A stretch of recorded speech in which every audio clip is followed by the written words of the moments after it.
Wherever you go, whatever you do, throw a little at it. Omax, Vest and Briefs.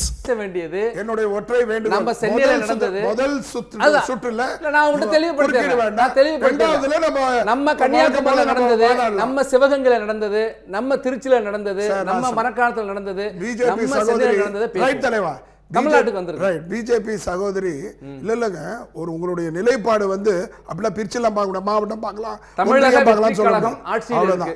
தமிழக வெற்றி கழகம் அரசுல சட்டம் ஒழுங்கு சரியில்லை. தமிழக வெற்றி கழகம் அரசுல சட்டம் ஒழுங்கு நிர்வாகம் சரியில்லை. பிடியே இருக்குமா தாவேக அரசு? தமிழக வெற்றி கழக அரசு தலைப்பு வச்சிருக்கோம். போதும் தலைவா, வந்துருங்க. போதும் தலைவா, வாங்க. பிஜேபி சகோதரி 50 நாட்கள்லயே இதைக்கு உடைக்கலையா, இதைக்கு மடக்கலையான்றாங்க. இவங்க 12-15 வருஷம் ஏறத்தாழ வரப்போகுது.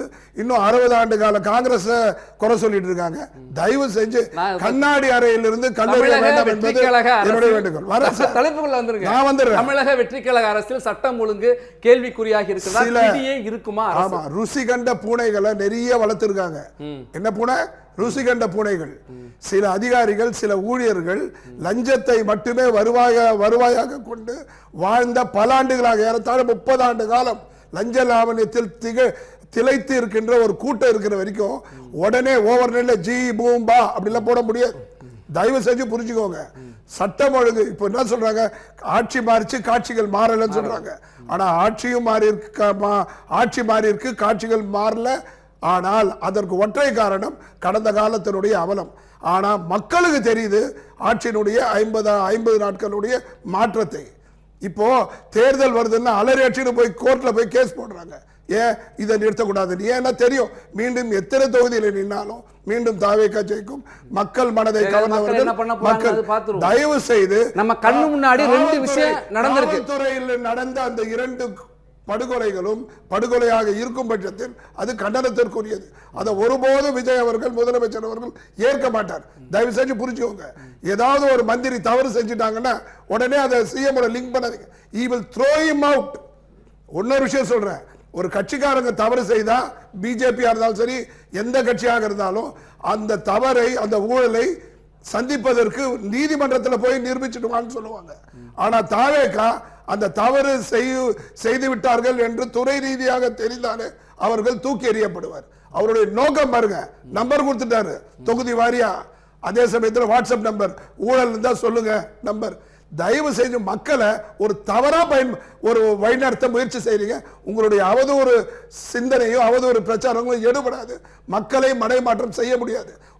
ஒரே ஒரு அரைநொடி தலைவா, அரைநொடி. நான் என்ன சொல்றேன்னா, நாட்டில் இன்னைக்கு அவரு தாவேகா ஜெயிச்சு வந்ததுக்கு காரணம் பல வாக்குறுதிகள் அல்ல, அது 2ஆம் பட்சம்.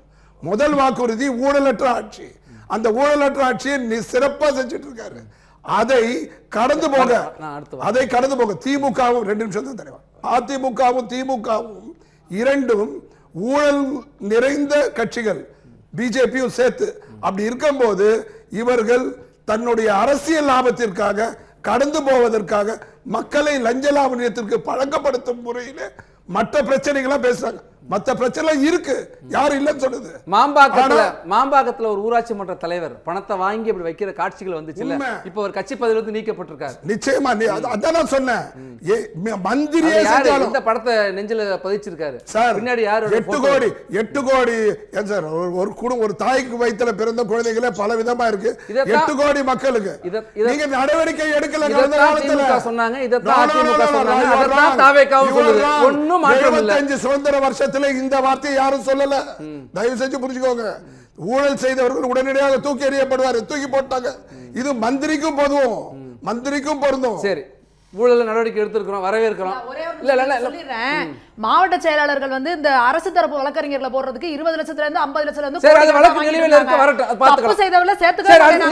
விஜயபாஸ்கர் அவர்கள் குட்கா வழக்குல இருந்தவரை நீங்க கட்சியில எதுக்கு சேர்த்துக்கிட்டீங்க? நம்ம அடுத்த சுற்றுல விரிவா பேசலாம். சுமதி, நம்ம இல்ல அப்படி பார்த்தா பாம்பே, மகாராஷ்டிரா, கல்கட்டா, கொல்கட்டா, அப்புறம் பாஜக சென்னை, கன்னியாகுமரி, திருச்சி, தஞ்சாவூர், மரக்காணம், கடலூர், அரியலூர், விருத்தாச்சலம், தமிழ்நாட்டுக்குள்ள வாங்க. தமிழ்நாட்டு மாவட்டத்துக்குள்ள நம்ம ஊர்ல நடக்கிற சிவகங்கையில உள்ளதை பேசுவோம். இந்த 2 விஷயம் நடந்திருக்குல்ல. சிவகங்கையில மடப்புறம் காவலாளி அந்த காவலர்களால் அடித்து கொல்லப்பட்ட பொழுது அந்த வீட்டுக்கே போய் ஆறுதல் சொன்னார். ஆறுதல் சொல்லிட்டு இது போன்ற விஷயங்கள் இனிமேல் நடக்கவே கூடாது. அது மட்டும் இல்லை, காவல் சித்திரவதை மரணங்களில் பாதிக்கப்பட்ட குடும்பத்தினரையும் சந்தித்து பேசி இது போல் எதுவுமே நடக்கக்கூடாது. இதே கடந்த ஆண்டு இதே ஜூலை மாதம் 14ஆம் தேதி எல்லாத்தையும் பேசினார் விஜய். அவர் இன்னைக்கு அடுத்த ஆண்டு 2026 ஜூலையில் முதலமைச்சராக இருக்கிறார். அவர் ஆட்சிக்கு முதலமைச்சராக இருக்கிற அவர் துறைக்கு கீழே இருக்கிற 2 நிகழ்வு நடந்திருக்குல்ல, புழல் ஒண்ணு இது ஒண்ணு, விளக்கம் கொடுக்கணும்ல, பேசணும்ல. இதுக்கு முன்னாடி அது சின்ன ஒரு கேள்வி, விஜயபாஸ்கர் பத்தி சொன்னாங்க. கடல் நீரில் விஜயபாஸ்கர் அப்புறம் பேசுவோம். விஜயபாஸ்கர் நிறைய பேச இல்ல, இதுதான் பேசணும் இன்னைக்கு. இது பேசுவோம். விஜயபாஸ்கர்லாம் நிறைய பேசியாச்சு. இப்ப நான் கேட்டதுக்கு மட்டும் வந்து இப்போ ஒட்டுமொத்த காவல்துறையும் முதலமைச்சருடைய நிர்வாகத்தில் இருக்கு. அதுல இருக்கிற கருப்பாடுகள் செய்கின்ற பிழை தவறு, அதனால் ஏற்படும் பாதிப்பு நிச்சயமாக அவர் உணர்வார். அவர் கடந்த ஆட்சியிலையும் இதே மாதிரி காவல்துறையில கருப்பாடு அந்த அரசு மேல குரல் நீட்டணும்ல, இப்படி விரல் நீட்டணும்ல. ஐயா சாமி, நான் என்ன சொல்றேன், தவறுகள் உலகம் இருக்கிற வரைக்கும் நடக்கும். ஊழல் 2 விதமா இருக்கு, அது நடக்கும். கட்டுப்படுத்தக்கூடிய நிர்வாக திறமை, தலைமைத்துவம் இருந்தா அதெல்லாம் நடக்காது. இது 2 இருக்கா இல்லையா? ஏங்க, நான் இங்க உட்கார்ந்துட்டு கன்னியாகுமரியில ஒருத்தர் தப்பு பண்றானே, திறமை. ஆமா, தயவு செஞ்சு அது கேட்கணும். அதான் தலைமை. அதுக்காக குறை கொடுத்திருக்காங்க. அதுக்காக ஆட்சி மாறி இருக்கு. அதுக்காக இந்த சீட்ல உட்கார்ந்து தவறான புரிதல், தவறான பரப்புரை. எப்படி சரியா சொல்லுங்க. இன்னைக்கு நான் ஒரு கட்சி நடத்துறேன். 10 வருஷமா 15 வருஷமா இயங்க வச்சிருந்தோம். 1 வருஷமா கட்சி நடத்துறோம். எங்க இதுல வந்து 5 உதவி பண்ணா வீடு வந்துடும், 10 உதவி பண்ணா எஸ்டேட் வந்துடும், 10 உதவி பண்ணா பென்ஸ் கார் அந்த காரணம் வந்துடும். ஆனா எங்க ஆட்கள் 15 வருஷமா உதவி செஞ்சு டீக்கு கஷ்டப்பட்டு இருக்காங்க. அந்த மாதிரி இருக்கிற சமயத்துல ஏதோ ஒரு கன்னியாகுமரியிலயோ ஒரு நீலகிரியிலயோ ஒரு தவறு எடுத்து கொடுக்குறேன். அங்கொன்றும் இங்கொன்றுமாக நடப்பதை இந்த அரசின் மீதான குற்றச்சாட்டாக சொல்லாதீங்க அப்படின்னு அப்படி நீங்க சொல்றீங்க. சார் ஒரு நிமிஷம், அடுத்த சுற்றுல பேசலாம். அடுத்து நீங்க போன ஆட்சியில சிஎம் சார்னு விரல் நீட்டி கேள்வி கேட்டீங்க சார். இன்னைக்கு தொடர்ந்து ஒண்ணுன்னா வந்துகிட்டே இருக்குல்ல. சாமானியனுக்கு ஒண்ணு, சபரி வர்மன்கிற சாமானியனுக்கு ஒண்ணு, தாவேக்காவில் இருந்தா ஒண்ணா அப்படின்னு இன்னைக்கு எதிர்க்கட்சி தலைவர் கேள்வி கேட்கிறாருல. நீங்க கேட்கிற கேள்விக்கு நான் பதில் கொடுக்குறேன் தலைவர். அதுக்குள்ள ஒரு லாங் டியூ இருக்கு, அதை நான் முடிச்சிடுறேன். விஜயபாஸ்கர் வந்து சேர்த்ததுக்கு வாஷிங் மிஷின் பிஜேபி சொன்னாங்க. அது வாஷிங் மிஷின் பேசுற அளவுக்கு அவங்க கிடையாது. அவங்க செந்தில் பாலாஜி எல்லாம் சேர்த்திருக்காங்க. அவங்க எந்த மிஷின் அவங்களே முடிவு பண்ணிருக்காங்க. நான் சொல்றது என்னன்னா, விஜய் தாவேக்கா ஆட்சி, விஜய் ஆட்சி, விஜய் தலைமையிலான முதலமைச்சர் ஒரு நிமிஷம், இது பெருங்கடல்ல ஒரு பாட்டில் விஷத்தை கலக்கிறதுனால பெருங்கடல் பாதிக்காது, அந்த உப்பு முறிச்சிடும். ஆனா இண்டஸ்ட்ரியல் கழிவு இருக்கு பாருங்க, தொழிற்சாலை கழிவு, அதுல விஷத்தை சேர்த்தா இன்னும் விஷத்தன்மை அதிகமாகும். அதுதான் ஒப்புமான இந்த 2 கட்சிகளுடைய வித்தியாசம். தயவு செய்து 2 வருஷத்துக்கு முன்னாடி ஆரம்பிச்சவங்க பெருங்கடலாம், இந்தியால 21 மாநிலங்களாக இருக்க பாஜக வந்து சிந்தனையும் கொள்கையும் சிந்தனையும் செயல்பாடு ரொம்ப முக்கியமா. எந்த முதலமைச்சர் இது வரைக்கும் வரலாற்றுல சொல்லியிருக்காங்க, உங்களுக்கு ஊழல் பிரச்சனை வந்துச்சுன்னா லஞ்சம் கேட்டாங்கன்னா லஞ்சம் கொடுக்க மாட்டேன்னு சொல்லுங்க. இந்த நம்பர்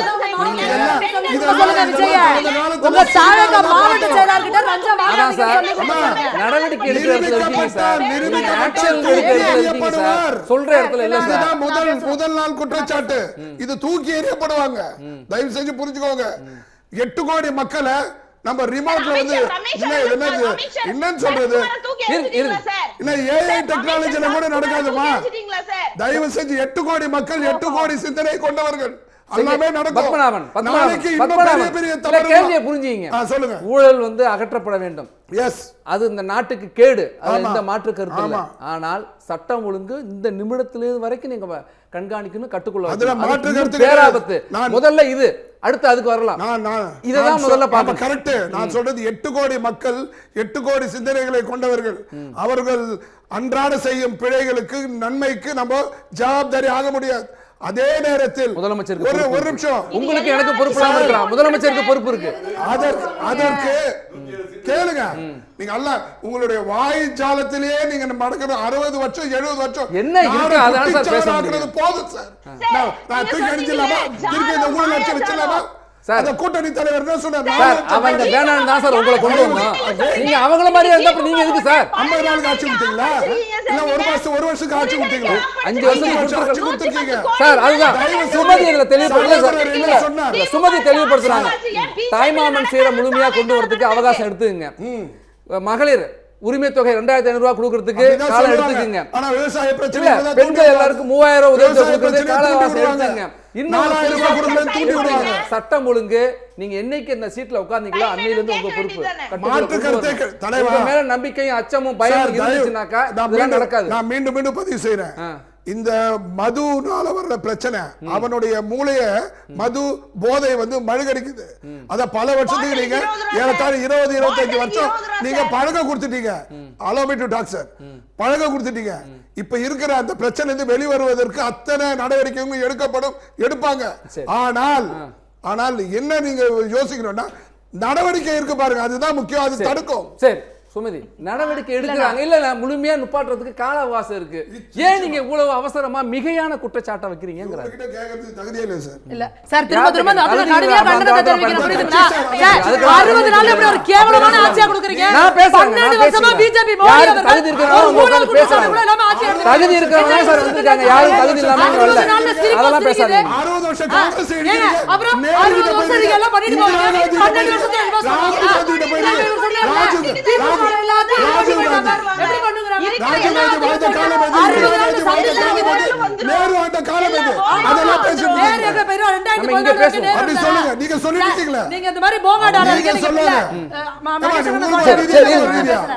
பிஜேபியும் திமுகவும் ஒத்த கருத்துல பேசுவாங்க, அதிமுக ஒத்த கருத்துல பேசுவாங்க. ஏன்னா கூட்டணி கட்சியினுடைய தர்மத்தை கடைபிடிக்கிறாங்க. பிடிக்கட்டும். நீங்க உங்க கூட்டணி தர்மத்தை கடைபிடிக்க ஒண்ணும் தப்பு இல்ல. நன்றி. ஒண்ணே தலைவர் நேரம் புதுசால தொடங்காதீங்க. மறந்துட்டீங்க. இன்னொரு அமர்வு பேசலாம். ரமேஷ் அனிதலா கேரளால இருந்து மிகப்பெரிய ஒரு முன்னெடுப்பு எடுத்திருக்காங்க. இன்னும் வெயிட் அண்ட் வாட்ச். 5 வருஷத்துல தமிழ் ஜனம் சேனலை சப்ஸ்கிரைப் பண்ணாம பாத்துட்டு இருந்தீங்கன்னா மறக்காம சப்ஸ்கிரைப் பண்ணிடுங்க.